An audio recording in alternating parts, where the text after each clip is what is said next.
Hey, I think we can get started. Welcome everybody to tonight's presentation from LaRouche PAC. My name is Bruce Director, and we're joined tonight by Dan Leach, who is a longtime political organizer with Lyndon LaRouche. He's also a poet, very accomplished poet. And this is the first of a four-part series of classes we're going to be doing on a subject which is very central to all of LaRouche's thinking, and that is the subject of classical metaphor. We're going to begin tonight with a discussion of classical poetry, which occupied much of LaRouche's thinking and much of his ideas and his work over his entire life. And as you will hear, was a central weapon in political organizing. As we indicated in our email that we sent out to promote the presentation tonight, that the idea of classical poetry and classical metaphor is not an academic subject, but one of vital importance towards being able to win the struggle we're all in right now, which is to take back our country and re-Americanize the US economy, defeat the British Empire, globalists, and to reestablish and get the US and the rest of the world back on a direction that was consistent with the principles of the founding of this country. And this was very much central to, as I said, to LaRouche's thinking. And just by way of introduction, I can refer to which LaRouche did often, to the story of Prometheus, the Greek Titan, who was according to there are several different stories of Prometheus, but the one that's recounted in Aeschylus's play, in that version of it, Prometheus has provided man with the essential weapons and tools and capabilities to actually become civilized, as Prometheus says in the play. He says mankind was living like animals in caves and ignorant, and until Prometheus, gave man fire, poetry, astronomy, and the science of numbers. And that this, which basically boils down to art and science, was the essential characteristic of man, which had been denied by Zeus, and because of Prometheus's a love of mankind, Zeus punished Prometheus by ordering him chained to a rock and having a eagle every day pick his liver out, and then it would grow back and he would be tortured again. Prometheus, however, was not pessimistic about this condition because he did something good for mankind. And he was optimistic because he told Zeus, he says, you're going to destroy yourself, because the evil you represent, which is the same evil of today's oligarchs and British Empire, that tries to deny man science and art, is doomed to bring about their own destruction. And the story of Prometheus was very central to LaRouche's work and his own identity. And we probably will take up this story in more detail several times. LaRouche wrote a lot in future times. LaRouche wrote about it quite a bit. But it's a central also feature of the American Revolution. Benjamin Franklin was known as the Prometheus of the 18th century because he took fire from the gods and the scepter from the tyrant.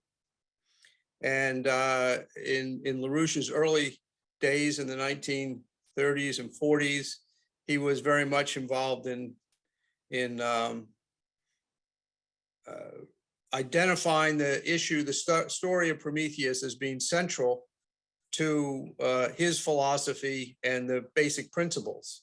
So this is just a simple example of a metaphor, which is not necessarily something that is not true, but actually is a means by which we communicate ideas which are beyond the domain of sense perception.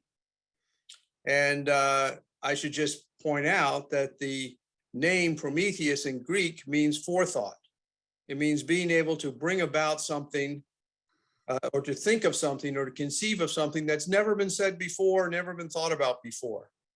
The founding of this country is very much like it, because there had never been ever in the history of mankind a republic, a self-governing republic based on the principles. And yet a whole nation was mobilized to win a war and defeat the British Empire based on an idea of establishing a nation which had never existed before. Since this is the Christmas New Year's time, we think often about Washington's crossing of the Delaware and the Battle of Princeton and Trenton, in which Washington succeeded in dealing a devastating blow to the most powerful military on earth with an army that was significantly disadvantaged materially, but was spiritually superior because of the concept of this idea of a new nation, which was sufficiently communicated, not just in words, but in deeds, to enable the soldiers of the Continental Army to overcome severe hardship in order to deal a blow for a new concept of man against a world order which has existed for thousands of years and proven to be a failure. And this is very much the situation we're in right now, where we have an empire, a globalist system, which is proven to be a failure. And we're fortunate enough that we don't have to bring about something totally new, but in a certain sense, it has to be, as Lincoln said, a new rebirth of freedom. And to do that, LaRouche provided us with some insight into one of the most powerful weapons you have in that endeavor, which is classical poetry. And we're fortunate enough to be joined by Dan tonight because he's probably the most qualified person I know of who can actually teach us this, because he's, as I said, a practicing poet, accomplished poet, but also a political organizer who for 50 years has used this capability to change people and to be able to get them to have the kind of forethought exemplified by Prometheus. So Dan, why don't you begin? Thanks for joining us tonight, and tell us what you're gonna get us started in this conversation. Let me just, before you start, let me just let people know how we're gonna do this one, which may be a little bit different than our usual presentations. That Dan and I are gonna have a little dialogue for a while, and he's gonna give us some examples, and then we'll take questions, open it up for discussion from the audience. So Dan, why don't you begin? Thank you for that introduction. It creates a very fruitful direction for the for what we're going to discuss tonight. I think I'd like to just point out to begin with that this question of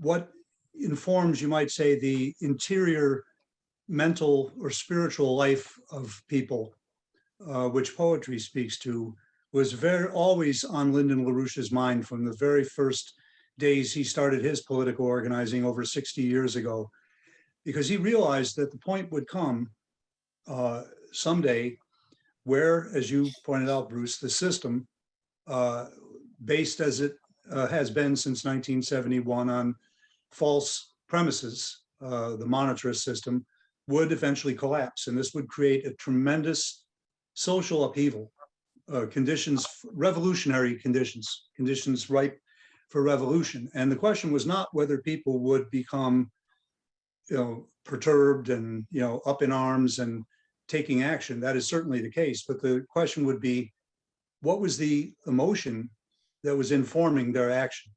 Because this will determine, it's the most important question. It will determine whether a revolution actually brings about something good, a better state for mankind, or something horrible, like the French Revolution did. And for LaRouche, as far back as I have known him, which is not quite 50 years, that's making me a little older than I am, but 46 years. For LaRouche, the poet Percy Bysshe Shelley's famous essay, A Defense of Poetry, was a touchstone for him, because what Shelley identifies in that is that in moments of great change, of great upheaval, where new potential is existing for change, this a quality can be evoked in large numbers of people that you're not able to do during normal times, because people are too comfortable and they think that the existing ideas are working. But when everything's breaking down and people become open to new ideas, there's almost a magical way in which ideas can spread in a population. And I'd like to actually quote Shelley. This was LaRouche's favorite passage from Shelley, because he realized that if he could create a movement that could inspire people to do the noble and the good, rather than just go out as the French did in the French Revolution and start cutting off people's heads, you could have a new renaissance for mankind come out of this crisis that he knew was going to occur. This is right near the end of Shelley's Defense of Poetry, which I highly recommend the entire thing. It's about 20 pages long, but it goes through the history of human thought and shows how all of the great ideas, whether in science, in sculpture, in every advancement in the arts and sciences of mankind, has always been inspired by a certain spiritual quality that can't be put into words, but can only be approached through metaphorical ideas, recreated in another human mind through metaphor. And I don't want to try to define that right now. I'm hoping to actually demonstrate it when I get to some of the actual poetry. But this is the passage from Shelley. The most unfailing herald, companion, and follower of the awakening of a great people to work a beneficial change in opinion or institution is poetry. At such periods, there is an accumulation of the power of communicating and receiving intense and impassioned conceptions respecting man and nature. The persons in whom this power resides may often, as far as regards many portions of their nature, have little apparent correspondence with that spirit of good of which they are the ministers. But even while they deny and abjure, they are yet compelled to serve the power which is seated upon the throne of their own soul. I think you can see why LaRouche liked that so much. And I think we're in one of those moments right now where this question of what will motivate people, ideas that correspond with a better humanity, or just, for the lack of that, as Schiller pointed out in after the French Revolution, when people were not inspired to do a great good for humanity, instead operated out of anger and started, the terror. I mean, this is quite aside from the question of, the British agents that were involved in provoking it. But what made the population vulnerable to that kind of thing was what Schiller was also intensely focused on, trying to correct that flaw in the culture of Europe at that time. So that kind of situates what the importance of ideas actually are. And also, it kind of sets the stage for, I'd like to introduce people. Some people may be familiar with them, others not. Maybe some of you, read a poem or two by Percy Bysshe Shelley, who is the poet who wrote what I just quoted, or John Keats. You may have encountered him in high school, perhaps, if you were lucky, maybe in college. Maybe you didn't think it was very relevant, and so you just kind of forgot about it. Other people have these, their poetry has resonated in their minds for years. But these were two young Englishmen from very different backgrounds who were born in the late 1790s. So they were a generation younger than Schiller. Schiller died in 1805. And they came into adulthood in the teens, in the 18s, around 1815, 1816. And in a situation which I think is very, in many ways, analogous to what we're living in today. The French Revolution had produced Napoleon Bonaparte, who LaRouche called the first fascist, who created attempted to resurrect the Roman Empire and impose it on the entire civilized world at the time. He was eventually overthrown, but the oligarchs of Europe got together in 1815 at the Congress of Vienna, and they tried to basically impose a dictatorship over all of Europe, not only in the realm of military and economic and political affairs, but in every area of intellectual life, because they realized that this question of what motivated people through their culture, through the music, the poetry, the painting, what informed, as I said before, the internal intellectual and moral and emotional life of people, very much determined what their politics were going to be, and that if they were going to be able to hold power, the oligarchs of Europe, they were going to have to control the culture. And so they set out rigid rules for what kind of culture could be, what kind of music. They tried to control what kind of music could be heard. They tried to,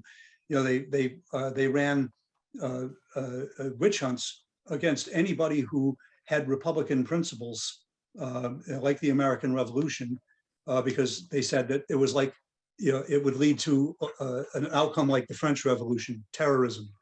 Not unlike today, people who supported Trump are being characterized as white supremacist, domestic terrorists. It was that kind of environment.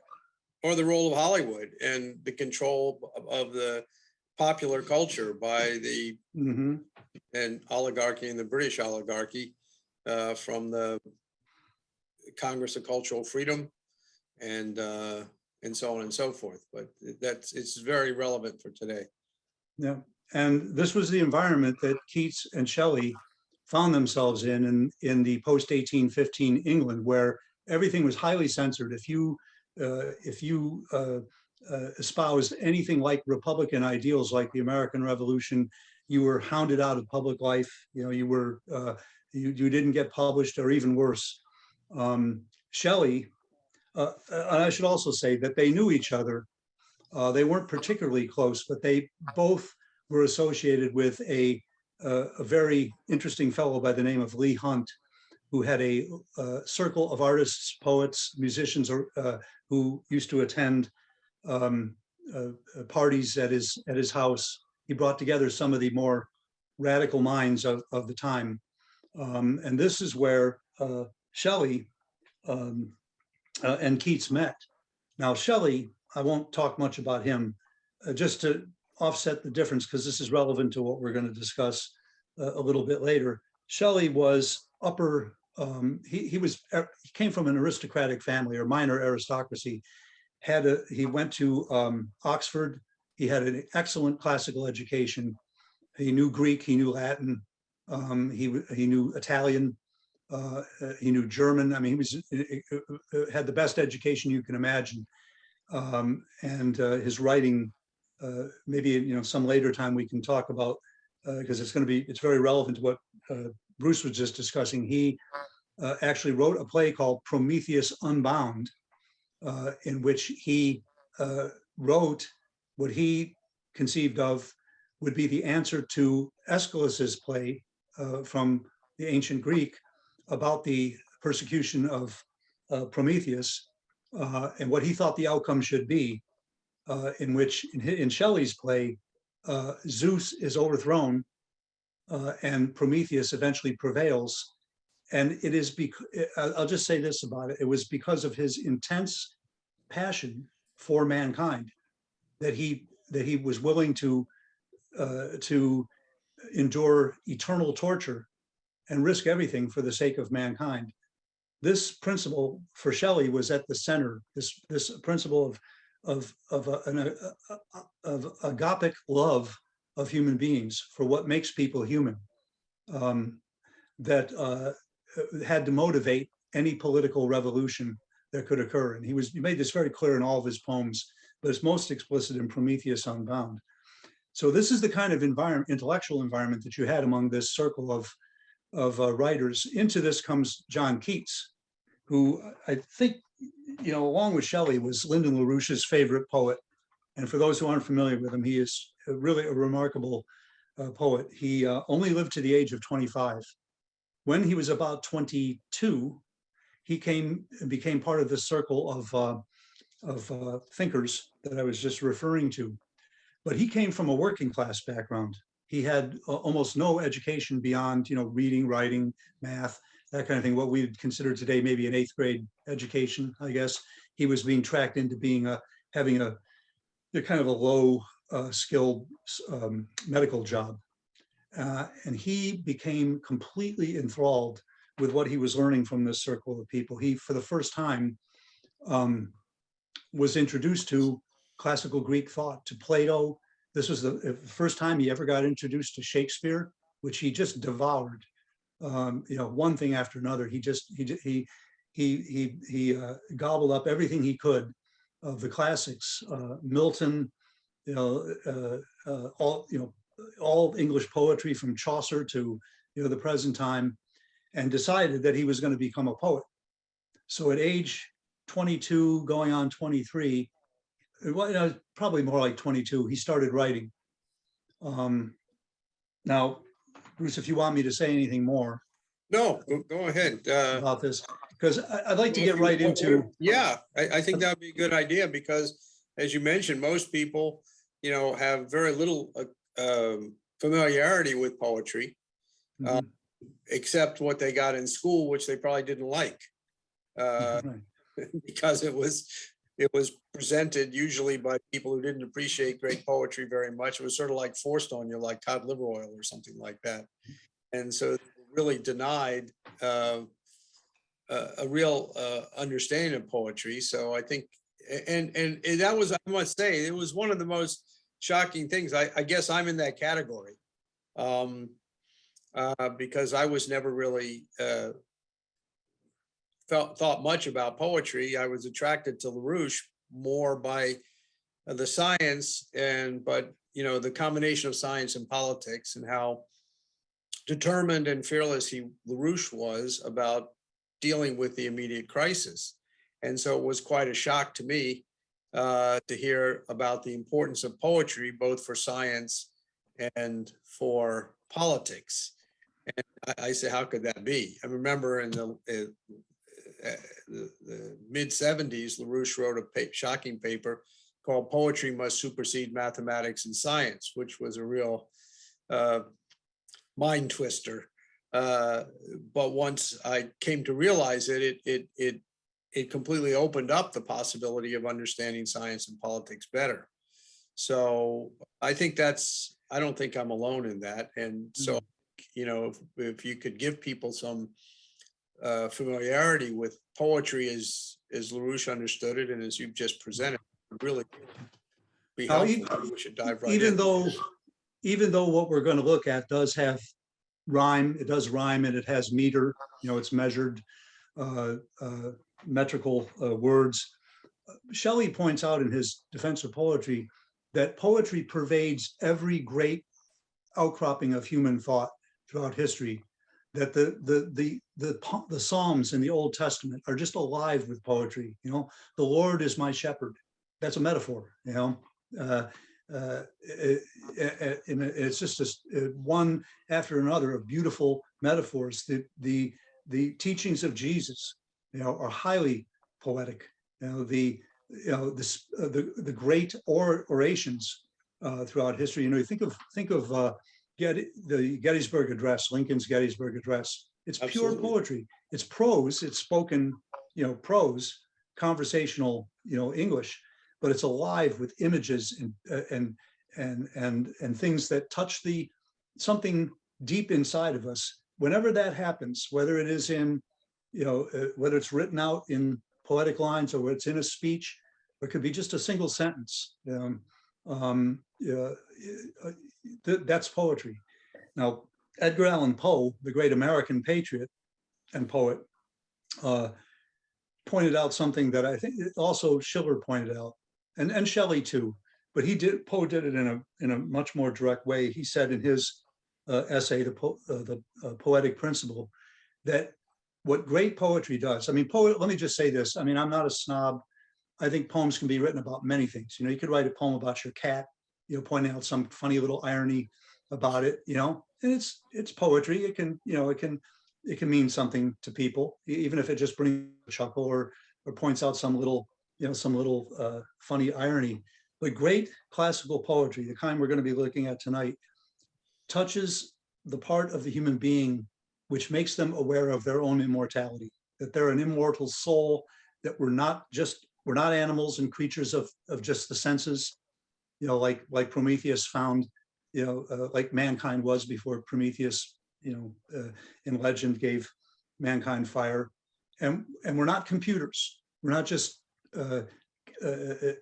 consumers of information, and we fill our heads up with information, and that allows us to function. Something higher than that, which has to do with our immortality, is what is touched by poetry through metaphor, because these kinds of ideas cannot be just, written out and described. They have to be recreated in another human mind by going through a process of comparing things, that sometimes seem very paradoxical. So why don't we get right into the Keats, dive right in and you'll see what I'm talking about. Hopefully, give us the taste. This poem was right after Keats had first read a translation of Homer's Odyssey by the Elizabethan poet Chapman, and this was such a revelation to him. He had not written much before this. He basically thought this up in that's John Keats on the screen right now. Not a lot of representations of him. As I said, he was only 25 when he died of tuberculosis in 1821. I mean, this is one of the great losses in history. So he had just stayed up all night reading Homer's Odyssey by Chapman, and he's walking across the bridge. I think it was the London Bridge, back to his little apartment. And this came to him, and he wrote it all down when he got home in the morning. This is called On First Looking into Chapman's Homer. Much have I traveled in the realms of gold, and many goodly states and kingdoms seen. Round many western islands have I been, which bards in fealty to Apollo hold. Oft of one wide expanse had I been told that deep-browed Homer ruled as his demesne. Yet did I never breathe its pure serene till I heard Chapman speak out loud and bold.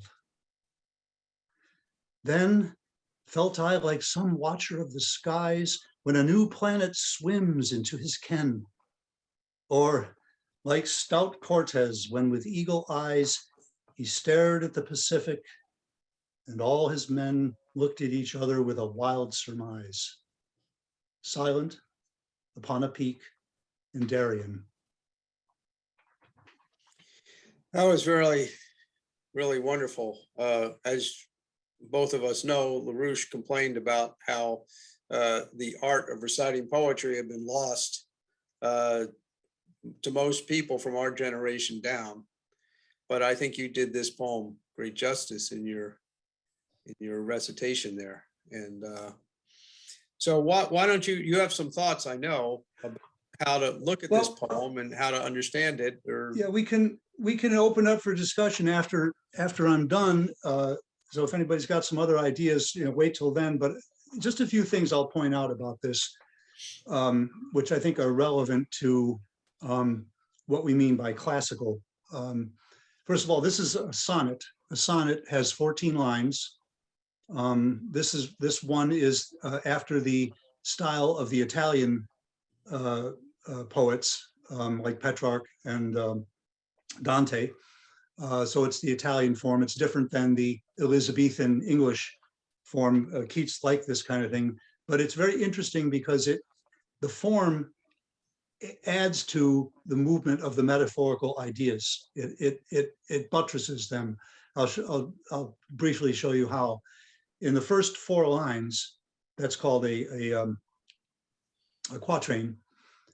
You have gold. Much have I traveled in the realms of gold, and many goodly states and kingdoms seen. Round many western islands have I been, or been, we say, which bards in fealty to Apollo hold. So it kind of, that completes an idea, and those two, the gold and the hold, kind of bookcase the seen and been in a very neat kind of way. That's a completed idea. He's saying, I've been everywhere. I've seen all these things, and not just physical things, but I've been all around the universe of ideas, which is encompassed by the ancient Greek thought. Right? Western islands have I been, which bards in fealty to Apollo hold. He's basically talking about a realm of ideas, which he thought he knew. Right? So that's one completed idea.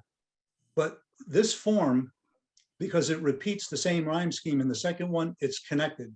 Even though a new idea is starting, it's connected to the old idea. It's like one thing unfolding out of another. Like a plant grows, and the leaves come out and something new comes out of the old form. I kind of think of it that way. Oft of one wide expanse had I been told that deep-browed Homer ruled as his demesne. Yet did I never breathe its pure serene. Now he's adding a new wrinkle in here. It's not just knowing something. The first quatrain is just about knowing stuff. The second quatrain is about something penetrating deeper, breathing its pure serene, the purity of the idea, that line, it not only is about inspiring, breathing in something inspiring, but it does inspire. He's saying that he never had that light go off in his head and have something actually inspire him with the ideas behind the knowledge, behind just knowing things, as he did when he read Chapman, because Chapman did something with his translation that brought Homer alive. And to say, speak out loud and bold, right? It just, it's like a revelation. But then he goes to another level altogether, because now he's comparing this. He's saying, then felt I. He's talking about what it did to him internally. Then felt I like some watcher of the skies, astronomer, when a new planet swims into his ken. Imagine just, you let that image sink in. A new planet, something no one has ever seen before, suddenly appears, swims, as if it were a living being into your ken, your field of knowledge. And you have that. I would think you would have a sense of otherworldly, like you were. It would make you very aware of that there's something really special about being a human being and be able to see something like this. And it's you alone are making this discovery. It's a sovereign human being making a discovery for the first time, but its implications are universal. And it's all contained in that beautiful little image when a new planet swims into his ken.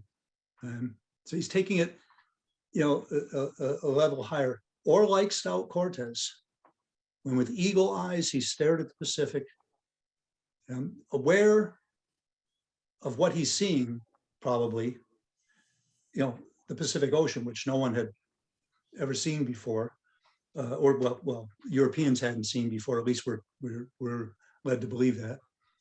And then all his men looked at each other with a wild surmise. They don't really understand what's going on. That's the implication anyway, but Cortez does. I've always joked about this poem because Keats was and then, I'll talk about that in a minute. Silent upon a peak in Darien. That silent upon a peak in Darien, which is in Panama, where he was when he discovered the Pacific, is really, I believe, what just clutches the effect of this whole poem.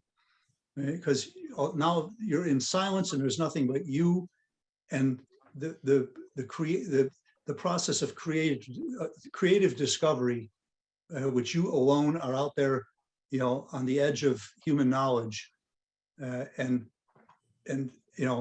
you're there with Cortez, you're there with the astronomer, you're there with him discovering Chapman for the first time.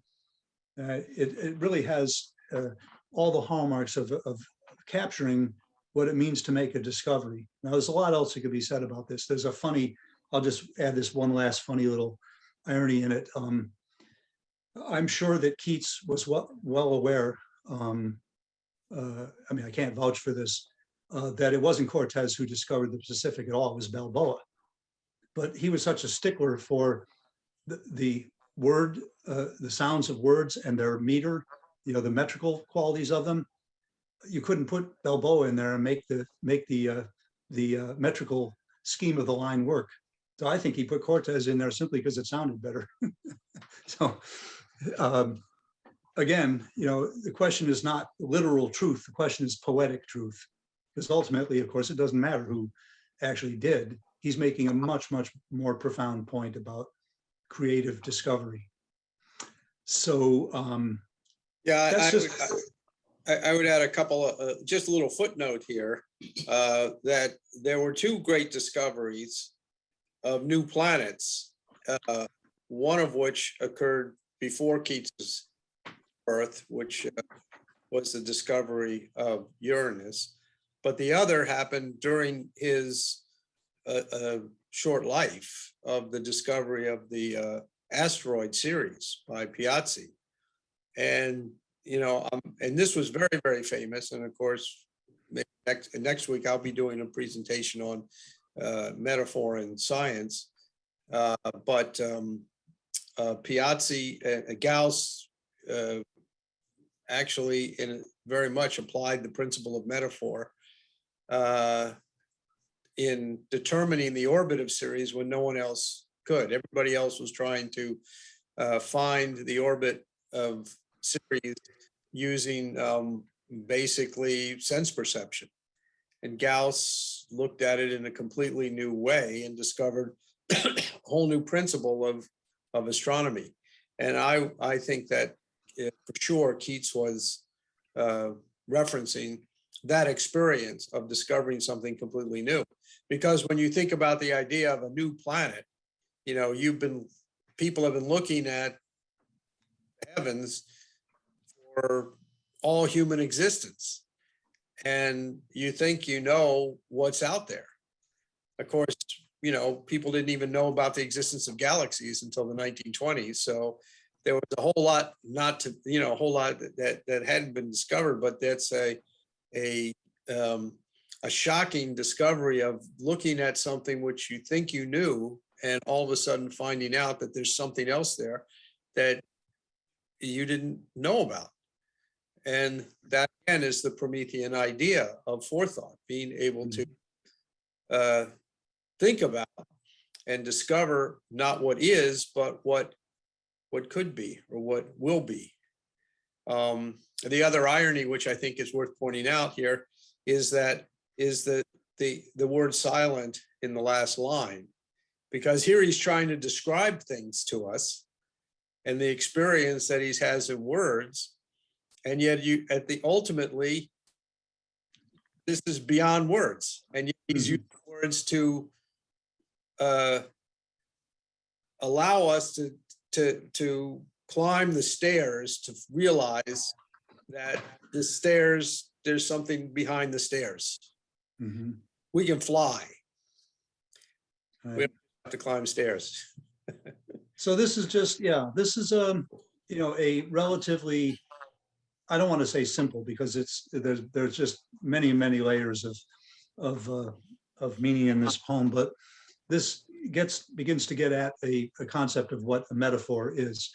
That whole first four lines, they create in your mind an idea which is not entirely captured by the words, but you understand what he's getting at. You create a thought object, LaRouche used to put it, in your mind, that you then, when you move to the second quatrain, when it's referencing back to that thought object you have in your mind created by the first four lines, and that's now something that he's building on and creating another metaphorical idea. These ideas, which the words only approximate, right? Those are what metaphors are all about. This is something that no computer can replicate. No animal has this. This is a uniquely human quality, and it's the only way that you can create something new in the world. Because when you're trying to describe trying to make a breakthrough into some new area of knowledge, whether it's in science or anything, there isn't any way to describe it because it hasn't existed before, as Bruce was referencing with the case of the American Revolution in the political realm. You have to recreate that idea in the mind of another through the juxtaposition, the comparison of things that generate that metaphor in the mind. We'll see how this works even more intensely in the next thing. I think maybe we should just jump right into it. Yeah, you got We can another have a discussion of it. Yeah, you got another example for us, which I think will be really people find very interesting. So why don't you give it to us? Okay. So Keats, in the summer of 1819, Keats was struggling with how to bring these ideas that were just exploding in his mind, to bring them out. And long story short, in a period of about 4 to 6 weeks in the spring of 1819, he wrote, I wrote a whole long article on this, which if anybody's interested, I can refer to it at the end, where you can put a link up at the end, on Keats's so-called great odes. He wrote 5 of them that were actually called odes, and we'll consider To Autumn, which is also in the same form, to be a part of that group. But he announced that he was going to dedicate his life to this sacred principle, this poetic principle that that he was beginning to get a feeling for. And he wrote something called the Ode to Psyche, who is the Greek, in Greek mythology, is the principle of the human mind. And he announces that he's going to become like a priest for Psyche, the union between the human mind and the sacred, the divine, you might say, the eternal, the immortal. Again, now Keats did not want to express this, nor did Shelley, in religious terms, because they felt that immediately sort of stultified it, because people thought they knew what you're talking about when you say God, whatever. They wanted to actually recreate this divine principle, and the immortal in the human being, recreate it through their poetry in other human beings, so that it penetrated into the soul. So that's all I'll say about the intention behind these odes.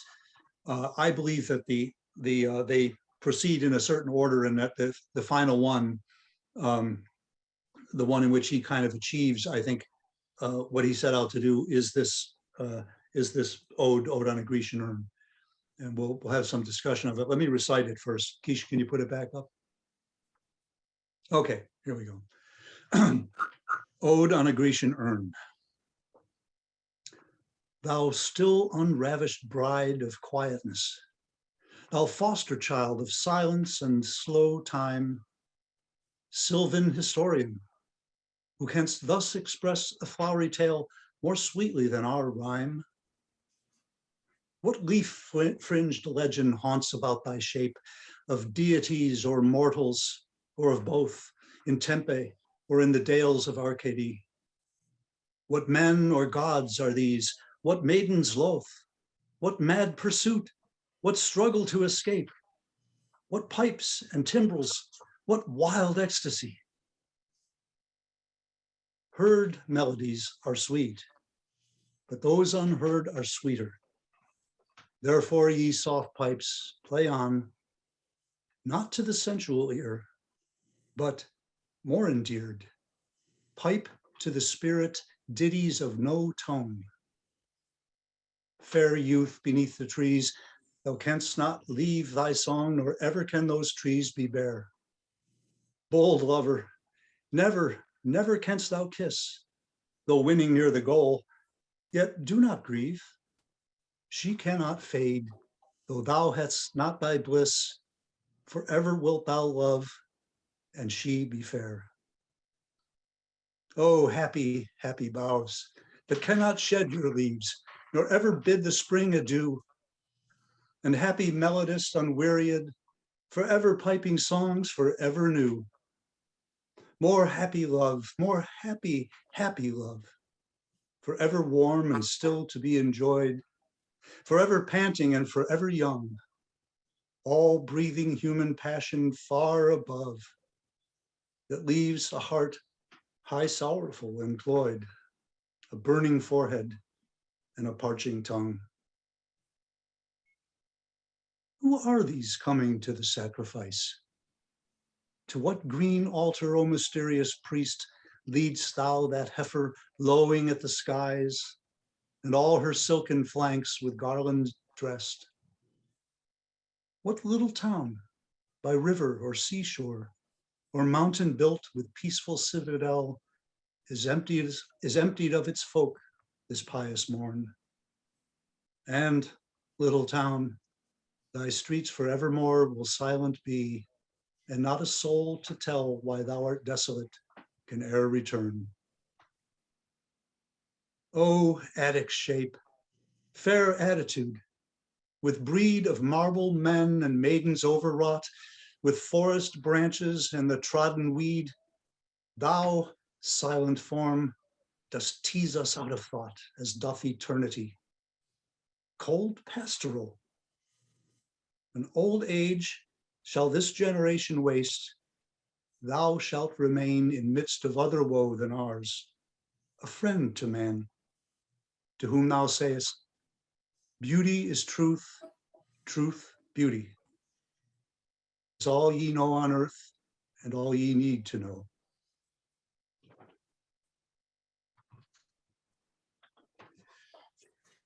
That was wonderful. Now there's much we could say about it, and Bruce, I welcome your thoughts, but I think Why don't you go ahead?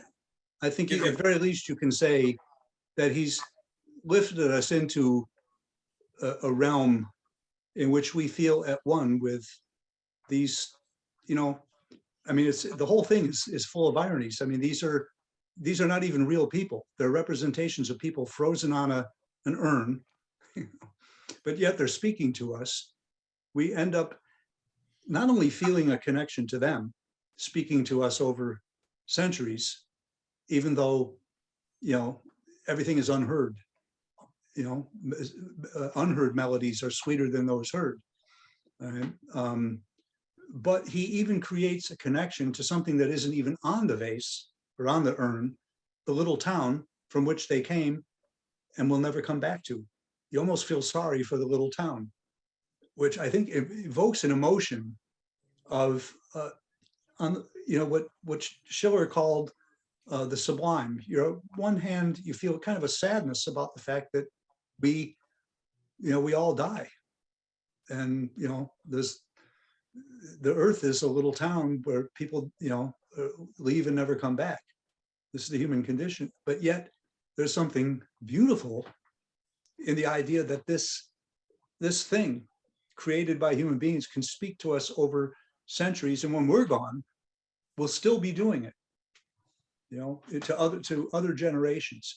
It lifts you into a timeless place that you know, I believe very much when people are aware of their immortality through familiarity and through the kind of emotion that is evoked by this kind of art that the Ode on a Grecian Urn represents. This strengthens that in people, that makes them not only better human beings, because they recognize what's human in their fellow human beings, but when they're aware of their immortality, strengthened by this familiarity with this kind of art, they represent the kind of culture that can't be subverted and defeated by oligarchs who try to turn people into animals and, you know, little squabbling people. This is what great art does, and I think that's what I have to say about it. There's you could say much more about how he accomplishes it. I hope the overall effect of it, though, you know, came through. Yeah, we can have get into more details. I just want to ask you a couple questions. So this was written after Keats actually saw this Greek Yes. in the British Museum, right? Yeah, he, as I said, he was so completely taken by seeing classical art when he had never been familiar with it, you know, until then, that when he first saw the friezes from the Parthenon that were called the Elgin marbles that were in the British Museum, he wrote a sonnet about that. That is a very fine, beautiful sonnet. And when he saw some of these urns, this what, you know, was the pretext for writing this. Although I think something like this was bound to come out of him, whether it was an urn or something else, you know. Well, but like Chapman's Homer, he's giving voice to an experience that he had, which he knows is universal. Yeah. And therefore is giving voice to an experience that every human being has, which is one's relationship with immortality. As Lynn said, you know, over and over and over again, we're all born at a particular time, and yet the world existed before we were born, and we're all going to die, and the world's going to go on. But yet one doesn't live as a human being within those bookends. One lives like always with the knowledge of immortality. And if you don't have a sense of immortality, then you never realize your true humanity. And what this poem does is makes you intensely aware of that, not by preaching it to you or saying it in didactic form, you know, saying, you know, you're an immortal human being and therefore, you know, you've got to realize this or whatever. It takes you through a process, you know, through metaphorical thought of making you intensely aware of this immortal, your immortal identity, and in a very beautiful way. And so that by the end of that poem, when he says, truth is beauty, beauty, truth, that is all you need, that's all you know on earth and all you need to know, you know that's true. And the very thought of that truth is beautiful. It's a beautiful thing. And because it's beautiful, it's also true. Now, you could say, I could have started this discussion tonight by saying truth is beauty, beauty, truth, you know, that's all you know on earth and all you need to know. And people scratch their head and say, well, yeah, I guess so. So, you know, what's that about? But because you went through the process of experiencing the uplifting quality of this poem that connects you to the immortal, when he says it at the end, it's not preaching, it's actually a truth that becomes concretized in your mind because you went through that process. That's what classical poetry does. In Shelley's Ode to the West Wind, you know, he refers to the autumn, and the image of death of everything, dry leaves, being blown around by the wind on the ground, and everything is kind of a death image. And by the end of the poem, because he's done something similar to what Keats does in this poem, when he brings the same imagery back at the end of the poem, it's been absolutely transformed. It suddenly is got an intense beauty to it that wasn't there at the beginning. And the other thing that's always struck me about this poem, and I'd like to get your thoughts on it, is that the urn is a common household object. I don't know if it was a funeral urn, but it might have some more meaning. But it could have been, just a urn to hold olive oil or wine or something. Mm-hmm. Old object, and the people who he's talking about are ordinary people. Oftentimes people have a false sense of immortality because they think only people who have done something completely revolutionary, made a discovery like Kepler or Gauss or LaRouche or Plato or something, who live. These are people who, as Keats points out, you don't know anything about and you never will. Who are these people? What did the guy ever get to kiss the girl? Did he, who's this priest? What's this town? Is it by the sea or is it a mountain? You know nothing about these people. They're ordinary people going about their lives. They weren't necessarily thinking, I'm living in immortality. I'm an immortal being. Maybe they had some sense of, maybe they didn't. You don't know. You don't know what their social life is like, what their families were like, what kind of jokes told to each other, what kind of difficulties they suffered, what kind of happiness they had. And yet they loved beauty because they left what could have been, probably was just a common object, decorated in a beautiful way that echoes across the centuries and gives us an ability to know something about them definitely, which is that they like us. That's what that line always strikes me. When old age shall this generation waste, thou shalt remain a friend to man. Mm-hmm. We are the history of our future. And we don't know how that future will look at us as history, but we know that there's something universal, which is this commonality of mankind as being both mortal and immortal. Mm-hmm. Of course, is the basis of all, as you pointed out, the idea of the relationship to the divine.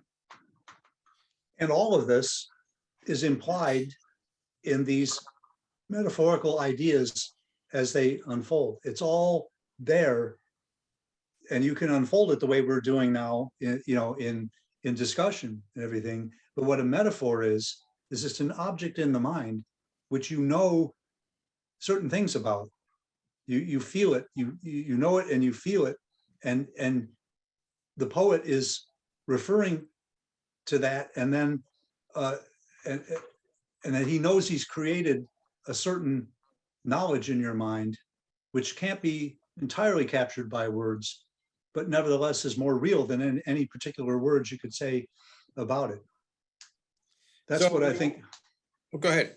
Go ahead. I didn't mean to cut you off. This poem gives you some sense of what metaphor is in its highest expression. It can be expressed in many ways. Like I said, I mean, there are sometimes just a simple statement, like to say Keats devoured the works of Shakespeare. Well, you don't actually eat books, right? But this idea of a certain intellectual, hunger for truth and beauty captures it in an ironic way. That's a metaphorical idea, a very simple one. What great poets do is they build upon these and create a almost symphonic, unfolding of a theme, as Keats does in this. Each stanza of that poem that appeared on the screen there has a separate metaphorical thought associated with it, but one the seeds are planted in each one of those stanzas for what will be unfolded in the next stanza. Like the process of living, like living processes, the unfolding of intellectual ideas grows towards a result. I think that's another characteristic of classical poetry as opposed to modernist, or existential poetry, is that it's always striving towards a purpose to get some profound truth across through taking you through a process of unfolding. That would be my definition of classical. Yeah, and as you know through your own experience and from what Lynn taught us, that this is and as you quoted from Shelley, this is the way you can effectuate and promote a profound revolution in human affairs. You ready to take some questions from the Sure. audience? Or you? Yeah, while people are joining the queue, I see there are a couple of hands up. Let me just underscore, Dan said that he wrote a paper, a very nice article on Keats's odes, which is available. I think we can put a link to it up on the chat. And also I should say that Dan has, as I said, he was a poet. He's published his own book of poetry, which I highly recommend. You can get that on Amazon, right, Dan? Yeah, there's two of them. 2 books. That's right. There are 2 books. Okay, and they just Google your name, go to Amazon and put in your name. Amazon books, Daniel R. Leach, or just Daniel will do. Okay, I highly recommend them. They're really great books of poetry. So I would encourage people to do that.